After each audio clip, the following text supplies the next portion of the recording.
26 April 2025 সালে সমাজ কল্যাণ মন্ত্রণালয় কর্তৃক আয়োজিত অফিস সহকারী কাম কম্পিউটার মুদ্রাক্ষরিক পদের নিয়োগ পরীক্ষার সম্পূর্ণ কোশ্চেনটি আজকে আমরা সলিউশন করব। আশা করি সবাই ভিডিওটি প্রথম থেকে শেষ পর্যন্ত ধারাবাহিকভাবে দেখবেন। পরীক্ষার পূর্ণমান ছিল 90 এবং সময় ছিল 90 মিনিট। 1 নম্বর কোশ্চেনটি হচ্ছে এক কথায় প্রকাশ করুন। হনন করার ইচ্ছা এর এক কথায় প্রকাশ হচ্ছে জিঘাংসা। শত্রুকে পীড়া দেয় যে এর এক কথায় প্রকাশ হচ্ছে পরন্তপ। প্রতিকার করার ইচ্ছা প্রতিচিকিৎসা। যিনি ভূত ভবিষ্যৎ ও বর্তমানকালের বৃত্তান্ত জানেন ত্রিকালজ্ঞ। যা বরণ করার যোগ্য বরণীয় বা বরেণ্য। 2 নম্বর কোশ্চেনটি হচ্ছে শুদ্ধ করে লিখুন। পিপীলিকা এর শুদ্ধ বানান হচ্ছে পরশী পয়দীর্ঘী লরস্যি কয়াকার পিপীলিকা। পুঙ্খানুপুঙ্খ এর শুদ্ধ বানান হচ্ছে পরশু উময় ক্ষয় আকার দন্তনয়রস্যু পরশু উময় ক্ষয় পুঙ্খানুপুঙ্খ। বয়োজ্যেষ্ঠ এর শুদ্ধ বানান হচ্ছে ব অন্তস্থ বিসর্গ বর্গ জয় জফলা একার মূর্ধন্য শয়ঠয় বয়োজ্যেষ্ঠ। শুশ্রূষা এর শুদ্ধ বানান হচ্ছে তালবস্বয় রস্যু তালবস্বয় রফলা দীর্ঘ মূর্ধন্য শয়াকার শুশ্রূষা।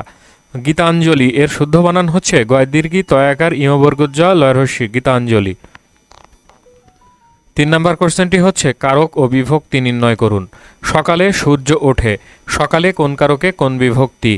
সকাল হচ্ছে একটা সময়, তাহলে এটা হচ্ছে অধিকরণ কারক এবং বলা আছে সকাল অর্থাৎ বিভক্তি যুক্ত, তাহলে এটা হবে অধিকরণ কারকে সপ্তমী বিভক্তি। মন দিয়ে পড়াশোনা করো এখানে মন কোন কারকে কোন বিভক্তি?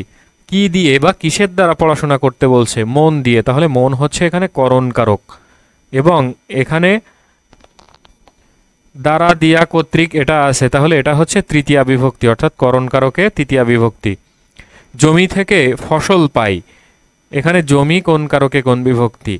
যেহেতু ফসল গৃহীত হচ্ছে জমি থেকে, তাহলে এটা হচ্ছে অপাদান কারক এবং এখানে থেকে হতে থেকে চেয়ে এগুলো আছে বিভক্তি যুক্ত আছে, তাহলে এটা হচ্ছে অপাদান কারকে পঞ্চমী বিভক্তি। গরুতে ঘাস খায় এখানে গরুতে কোন কারকে কোন বিভক্তি? কে ঘাস খায়? গরু, তাহলে এটা হচ্ছে কর্তা এবং এখানে বিভক্তি যুক্ত আছে গরুত তাহলে এটা হচ্ছে কর্তায় সপ্তমী। সুতায় কাপড় হয় না এখানে সুতায় কোন কারকে কোন বিভক্তি? কিসের দ্বারা কাপড় হয় না? সুতার দ্বারা, তাহলে এখানে সুতায় হচ্ছে করণ কারক এবং এখানে যেহেতু অন্তঃস্থ এটা থাকলে সাধারণত হয় সপ্তমী বিভক্তি, তাহলে এটা করণ কারকে সপ্তমী বিভক্তি। 4 নম্বর কোশ্চেনটি হচ্ছে অর্থসহ বাক্য লিখুন। কাকভূষণ্ডী মানে হচ্ছে দীর্ঘজীবী। কুলকাঠের আগুন মানে হচ্ছে তীব্র জ্বালা। ছাপোষা মানে অত্যন্ত গরিব। ছেঁড়া চুলে খোপা বাঁধা মানে হচ্ছে বৃথা চেষ্টা করা। ঘাটের মরা মানে হচ্ছে অতি বৃদ্ধ। এই শব্দগুলোর অর্থ যদি আপনাদের জানা থাকে তাহলে অবশ্যই এগুলো দিয়ে আপনারা বাক্য লিখতে পারবেন।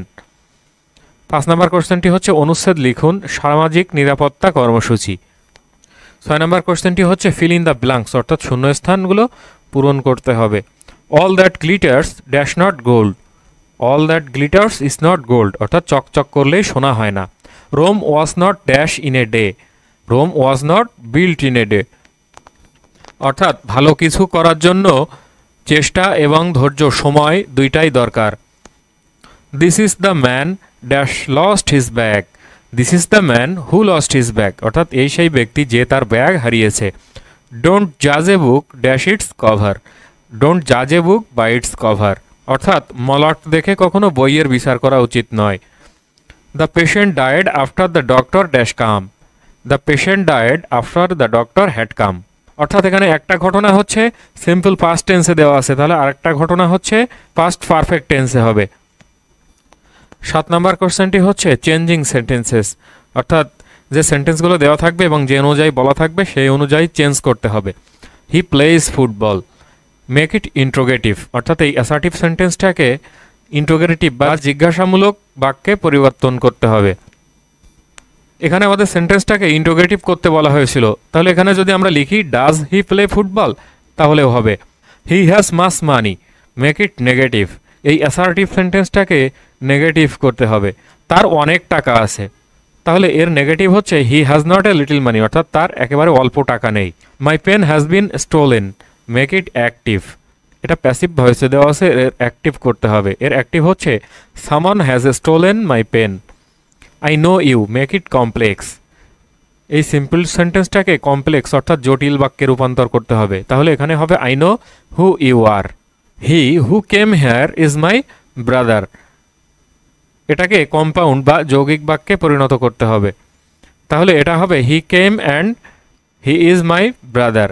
যৌগিক বাক্যে বা কম্পাউন্ড সেন্টেন্সে সাধারণত অ্যান্ড, বাট, অর এগুলো দ্বারা যুক্ত হয়। 8 নাম্বার কোশ্চেনটি হচ্ছে মেক সেন্টেন্সেস, অর্থাৎ যে ফ্রেজ বা ইডিয়মসগুলো দেওয়া থাকবে সেগুলো দিয়ে সেন্টেন্স তৈরি করতে হবে। নাল অ্যান্ড ভয়েড মানে হচ্ছে বাতিল। The deed has been null and void now, অর্থাৎ চুক্তিটি এখন বাতিল হয়েছে। রেড ফ্ল্যাগ মানে হচ্ছে বিপদ সংকেত। ইন কেস অফ মানে হচ্ছে ক্ষেত্রে বা ক্ষেত্র বিশেষে। You should try again in case of failure, অর্থাৎ ব্যর্থতার ক্ষেত্রে তুমি আবার চেষ্টা করতে পারো। গ্যালা ডে মানে হচ্ছে উৎসবের দিন। দ্য ভিক্টরি ডে ইজ গ্যালা day for the people of Bangladesh, অর্থাৎ বাংলাদেশের মানুষের জন্য বিজয় দিবস হচ্ছে একটা উৎসবের দিন। ফর গুড মানে হচ্ছে চিরতরে। He left the country for good, অর্থাৎ সে চিরতরে দেশ ত্যাগ করলো। 9 নাম্বার কোশ্চেনটি হচ্ছে ট্রান্সলেট ইন্টু ইংলিশ, অর্থাৎ ইংরেজিতে অনুবাদ করতে হবে। সূর্য পশ্চিম দিকে অস্ত যায়। The sun sets in the west, নাচতে না জানলে উঠান বাঁকা। A bad workman quarrels with his tools, সে এখনও বাড়িতে পৌঁছাতে পারেনি। এটা হবে he has not reached home yet, আমার খুব ক্ষুধা পেয়েছে। আই ফিল ভেরি হাংরি, আমার এই চাকরিটা খুবই প্রয়োজন। I need this job badly. 10 নম্বর কোশ্চেনটি হচ্ছে write a paragraph on social media marketing. কোনো আসল 3 বছরে মুনাফা আসলে 5,500 টাকা হয়। মুনাফা আসলের 3/8 অংশ হলে আসল ও মুনাফার হার নির্ণয় করুন। তাহলে ধরে নিলাম যে আসল হচ্ছে 8 টাকা, তাহলে মুনাফা হচ্ছে 8-এর 3/8 অর্থাৎ 3 টাকা। তাহলে মুনাফা এবং আসল মিলে হচ্ছে 8 + 3 অর্থাৎ 11 টাকা। তাহলে এই মুনাফা আসল যখন 11 টাকা তখন আসল হচ্ছে 8 টাকা। মুনাফা আসল যখন 1 টাকা তখন আসল 8/11 টাকা, এবং এই মুনাফা আসল মিলে যখন 5,500 টাকা তখন আসল হচ্ছে 8 × 5,500/11, অর্থাৎ 4,000 টাকা হচ্ছে আসল টাকা। তাহলে এখান থেকে আমরা মুনাফার পরিমাণ পাবো। মুনাফা আসল থেকে আসল টাকা বাদ দিলে আমরা মুনাফা পাবো 1,500 টাকা। আমাদের নির্ণয় করতে হবে মুনাফার হার। তাহলে এই 4,000 টাকার 3 বছরের মুনাফা আমরা পেলাম 1,500 টাকা। তাহলে 1 টাকার 1 বছরের মুনাফা এত, এবং 100 টাকার 1 বছরের মুনাফা কত? 100 টাকার 1 বছরের মুনাফা আমরা পাবো 12.5 টাকা, অর্থাৎ 12.5%। একটি ঘরের দৈর্ঘ্য প্রস্থের 3 গুণ। প্রতি বর্গমিটারে 7 টাকা 50 পয়সা দরে ঘরটির মেঝে কার্পেট দিয়ে ঢাকতে মোট 1102.50 টাকা ব্যয় হয়। ঘরটির দৈর্ঘ্য ও প্রস্থ নির্ণয় করুন।